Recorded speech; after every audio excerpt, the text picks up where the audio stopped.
Welcome to Athi's kitchen. இன்றைக்கி நம்ம ஒரு சூப்பரான சைட் டிஷ் ரெசிபி பார்க்க போகிறோங்க.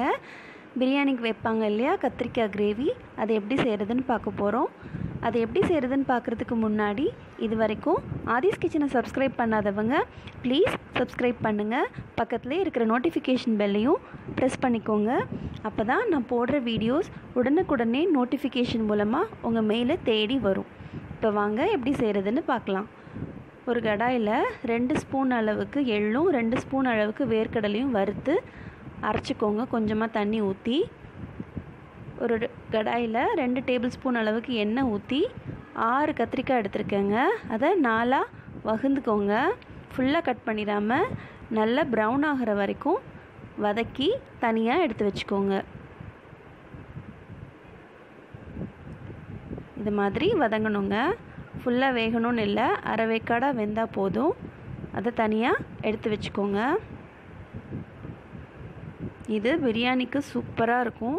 சப்பாத்திக்கு பூரிக்கு கூட ரொம்ப டேஸ்ட்டாக இருக்கும். தயிர் சாதத்துக்கு ரொம்ப கலக்கலாக இருக்கும். இப்போ அதே எண்ணெயில் 1 ஸ்பூன் அளவுக்கு கடுகு போட்டுக்கோங்க.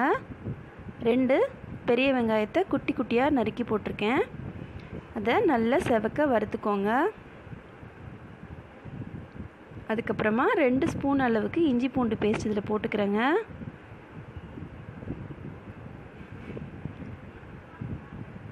அதுக்கப்புறமா இதோட பச்சை வாசனை போனதுக்கப்புறமா 2 தக்காளியை நறுக்கி போட்டிருக்கேன். அதையும் நல்லா வதக்கிக்கணும்.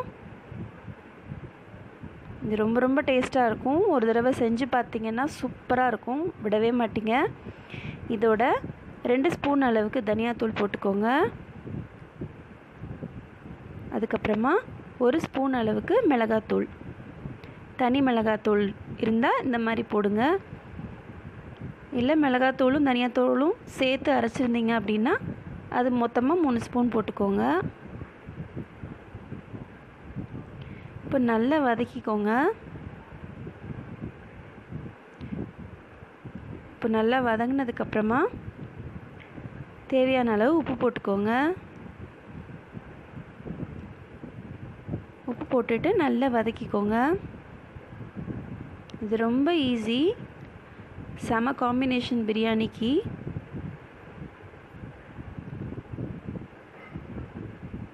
பிரியாணிக்கு ரைத்தாவும் இந்த கத்திரிக்காய் கிரேவியும் இருந்தால் கூட கொஞ்சம் சாப்பிடுவீங்க.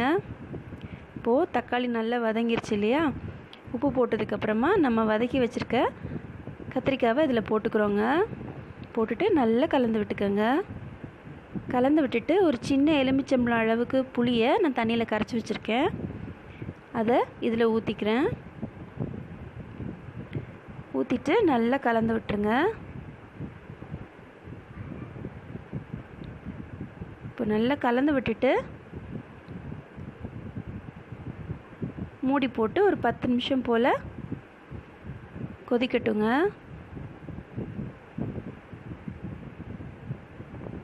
இப்போ 10 நிமிஷம் ஆயிடுச்சு.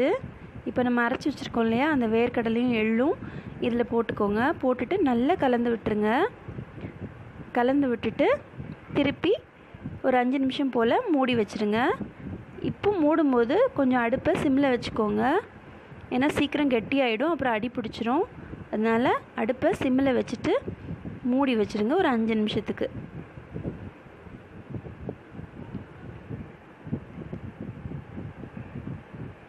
அஞ்சு நிமிஷம் கழித்து பார்த்தீங்களா, சூப்பராக ரெடி ஆகிடுச்சு. நல்ல திக்காக பார்க்கவே செம்மையாக இருக்குது பாருங்கள். நம்ம முதல்ல விட்ட எண்ணெய் நல்லா கசிஞ்சு வந்திருக்கு.